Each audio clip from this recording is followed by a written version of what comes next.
what we need to pull through.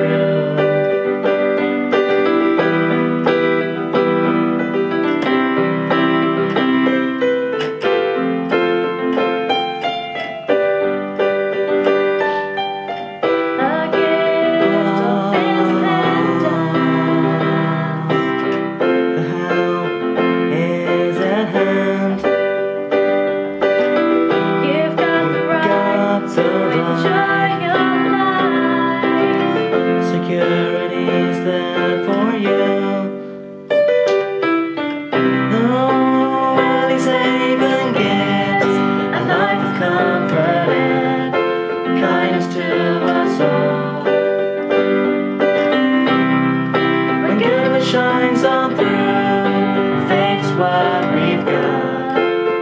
It's a lot, and we've got Ellie's Haven.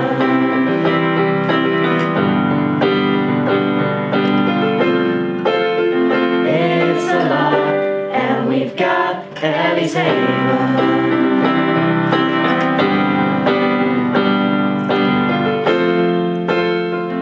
It's a lot, we've got Ellie's Haven. Ellie's Haven is a charity which aims to build a holiday haven on the outskirts of Looe for children with life-limiting illnesses. Looe Community School have formed a fundraising committee. Our main idea is to hold a Rainbow Muffler Day where students pay at least £1 to wear as many colours of the rainbow as possible. We want to hold this on the 25th of January, which is Ellie's birthday, and want as many schools in Devon and Cornwall to join in. Joining us now to answer our questions are the people behind Ellie's Haven, her parents and her sister Sophie. Hi.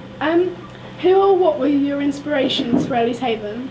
Our inspirations for Ellie's Haven was our daughter Ellie, who sadly has a terminal illness, and the other families that we've met along the way. How does her illness affect her everyday life? Ellie needs care 24 hours a day. She can't be left with grandparents because of her tracheostomy and other medical needs that Ellie has. She's relying upon Nigel, myself and Sophie. What are your next steps towards your goal of building Ellie's Haven? Where we're at the moment with the development of Ellie's Haven is that we're in the midst of fulfilling our business plan, which should be completed for the end of January, which will allow us to go after the major funds that we do need to complete Ellie's Haven.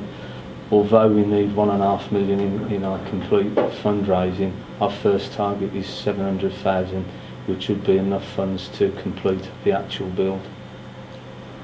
What equipment is needed for helping Ellie get out and about, and how does that restrict her?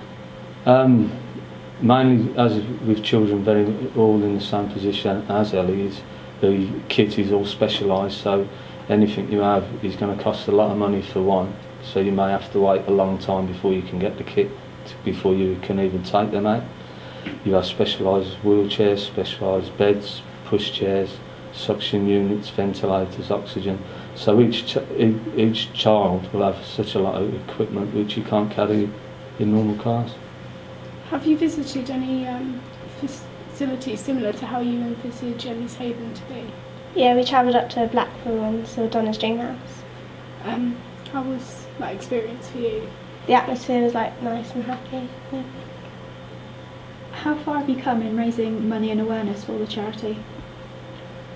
At the moment we've raised just over £30,000, which isn't a great deal of money in comparison to where we need to be, but the development of Ellie's Haven now has to be, although we're first and foremost a charity, we do have to run it professional, we have to run it correct, we have to adhere to regulations, but we need to approach people to get the £700,000, so the awareness that is out there from people like yourself, Looe Community School, from other people who have supported us or will be supporting us in the future, that it's a worthwhile thing that we're trying to do for these families, for these children.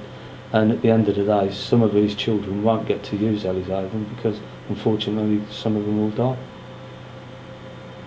Thank you so much for your time.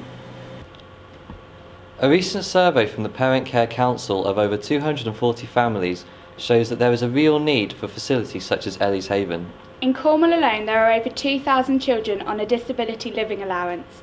This money is for that family, for that child. You can find out more information on this website at www.ellieshaven.org.uk.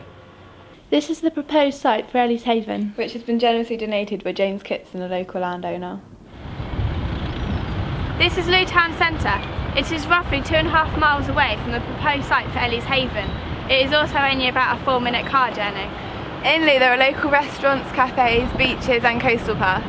However, about half a mile in the opposite direction of the proposed site of Ellie's Haven, there is a golf course, local shop and there's also local festivals held here in the summer. There'll be 4 family bedrooms!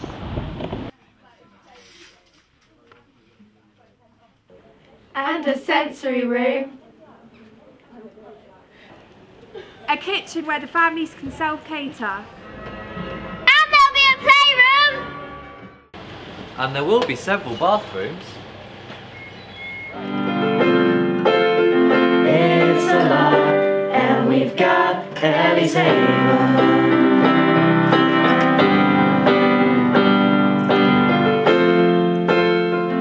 It's a lot, and we've got Ellie's Haven. With your help, this is where the shower could be.